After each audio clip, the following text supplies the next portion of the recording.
Hi hello नमस्कार. माझ्या नवीन मराठी ब्लॉगमध्ये स्वागत. आणि इकडं आम्ही आलो आहे शेतात. म्हणजे तूर आहे, तुरामध्ये गवत त्यांनाही झालं होतं, ते काढण्यासाठी आलेलो होतो आम्ही. सकाळी लवकरच आलेलो, कामं सगळं आवरून आणि आता चाललेलो आहे घरला. आणि जाता जाता आता दादा इकडं म्हशी आणि शेळ्यांसाठी वैरण घ्यायला लागल्यात. आणि इकडं काम झालेलं होतं आणि इकडं बसलेलं आहेत.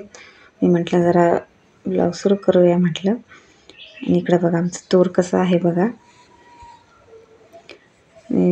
चांगलं चाललेलं आहे तूर. आणि इकडं घरी निघालेलं आहे आम्ही. आणि मी जरा घेतलेलं आहे वैरण म्हशींसाठी आणि शेळीसाठी. आणि दादा जरा घेतलेलं आहे, दादानेच केलेलं आहे. म्हणजे दोन कटाळं केलं. आणि शेजारच्या रानात उडीद डाळ होतं, ते उडीदचं सगळं काढून मळणी झालेली होती त्यांची. आणि आम्ही चाललेलो आहे घरला. पावसाचं वातावरण पण दिसायला लागलं. इकडं घरला आलेलं आहे आम्ही. येऊन जेवून इकडं दुपारी आणि काम चाललेलं आहे बघा. घरातलं काम सगळं आवरलं होतं. आणि आम्ही मुगाची शेंगा तोडायला गेलो होतो इथं शेजारच्या रानात.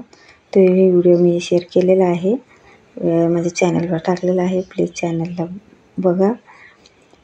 आणि इकडं बघा, हे आता डाळ कसं काढायचं आहे मी ह्या व्हिडिओमध्ये दाखवलेलं आहे. प्लीज पूर्ण व्हिडिओ बघा. हे बघा, असं खाली आपटलं तर डाळ म्हणजे खाली सांडतंय. मूग डाळ आहेत, म्हणजे अख्खं मूग.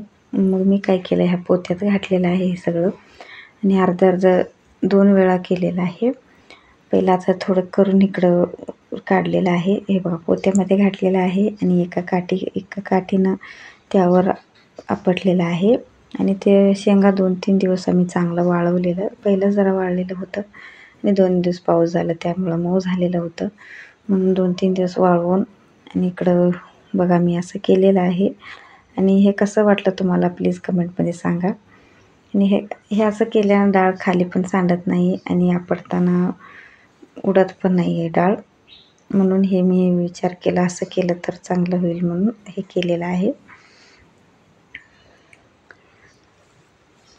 आणि त्यातलं हे फडक्यामध्ये ओतलेलं आहे.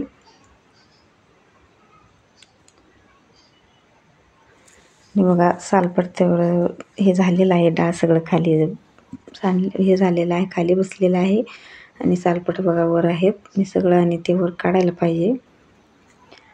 आणि इकडे मी आत घेऊन आलो, कारण बाहेर पाऊस आलं त्यामुळं आतच घेऊन आलो सगळं. आणि बघा इकडं वरचं सालपट अजून एकदा हे करायला पाहिजे. मी इकडं बाजूच्या एका फडक्यामध्ये घालायला लागलो आहे, कारण 2 वेळा काढायला पाहिजे. अजून एक चुकून राहिलेलं असते, त्यामुळे 2 वेळा काढलं तर आणि परत डाळ निघते. बघा इकडे एवढं डाळ काढलेलं आहे मी. आणि तुम्ही कसं काढताय ते म्हणजे कमेंटमध्ये सांगा. आणि हे सगळं काढून मग सुपात घेऊन आणि परत स्वच्छ करायला पाहिजे. त्यामध्ये माती, खडं आणि कचरा पण असतात, ते पण काढायला पाहिजे. बघा एवढं डाळ निघलेलं आहे. 1 दिवस गेलो होतो आम्ही. मग त्यातनं एक डाळ असं 3-4 किलो तर आहे डाळ, तेवढं निघलेलं आहे. आणि आता सुपातून घेतो आणि स्वच्छ करतो. आणि त्यामध्ये कचरा ते नसतं ते पण सगळं काढतो. आणि आजचा व्हिडिओ एवढंच आहे. आणि कसं वाटलं प्लीज कमेंटमध्ये सांगा. चॅनलवर नवीन असेल तर प्लीज चॅनलला सबस्क्राईब करा आणि प्लीज सपोर्ट करा. आणि तुम्हाला व्हिडिओ कसा वाटला ते कमेंटमध्ये सांगा. बघा त्यामध्ये पण कचरा असतं, किती खडं पण असते, माती असते, त्यामुळे ते सगळं सुपात घेऊन स्वच्छ केलेलं आहे. बघा सुपात नुसतं डाळ किती स्वच्छ दिसते. चला परत भेटूया पुढच्या ब्लॉगमध्ये. Bye bye.